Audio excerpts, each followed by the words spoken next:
અયોધ્યામાં નિર્મિત થનારા ભવ્ય રામ મંદિરને સુરતની ભૂમિથી અલૌકિક રંગોળી સમર્પિત કરાશે કે જ્યાં કાપડ મંત્રી દર્શનાબેન જરદોશની અધ્યક્ષતામાં મોટા મંદિર યુવક મંડળ અમી ચેરિટેબલ ટ્રસ્ટ દ્વારા રંગોળીનું આયોજન કરવામાં આવ્યું। 40 બહેનોએ 11,111 સ્ક્વેર ફૂટની રિયાલિસ્ટિક શ્રી રામ રંગોળી બનાવીને જેમાં 1400 કિલો રંગનો ઉપયોગ કરવામાં આવ્યો। સતત 12 કલાકની મહેનત બાદ રંગોળીમાં ભવ્ય સજાવટ સાથે રામ સેતુ, ભગવાન શ્રી રામ, માતા સીતા, લક્ષ્મણ, હનુમાનજી વગેરે પાત્રોની છબી પણ બનાવવામાં આવી છે।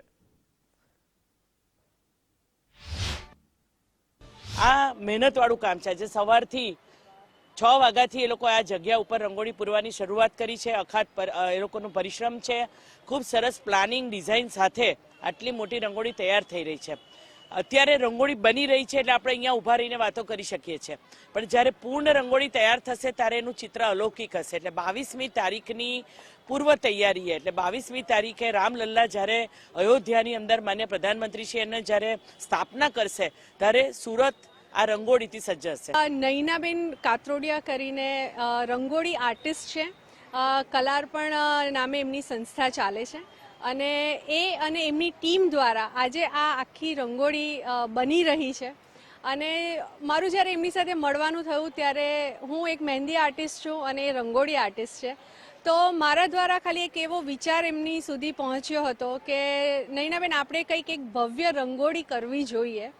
અને જ્યારે અયોધ્યા મંદિરનું ડેટ ડિક્લેર થઈ એટલે પહેલો એવો વિચાર આવ્યો અને મેં પહેલાં એમને ફોન કરીને કીધું કે હવે આપણી પાસે કન્સેપ્ટ રેડી છે, તો હવે તમે રેડી થઈ જાઓ અને તમે તમારી વાનર સાથે આવીને આજે આ રંગોળીનું આયોજન કરીએ।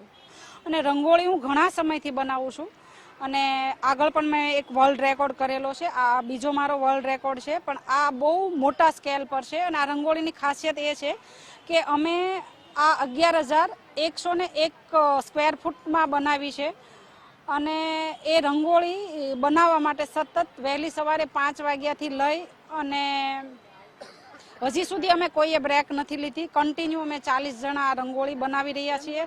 જ્યારથી રામ મંદિર નિર્માણની ડેટ ડિક્લેર કરવામાં આવી ત્યારથી અમારી પાસે એક વિચાર આવ્યો કે 11,111 સ્ક્વેર ફીટની રિયાલિસ્ટિક રંગોળીનું નિર્માણ કરવામાં આવવાનું છે, તો તરત જ અમે સહભાગી થવાનો નિર્ણય લીધો અને અમી ચેરિટેબલ ટ્રસ્ટ, મોટા મંદિર યુવક મંડળ તેમજ કલા અર્પણ આર્ટ ક્લાસ ભેગા થઈ, આ 3 વસ્તુ ભેગા થઈને અમે નિર્ણય લીધો કે આટલી મોટી રંગોળીનું આયોજન કરશું।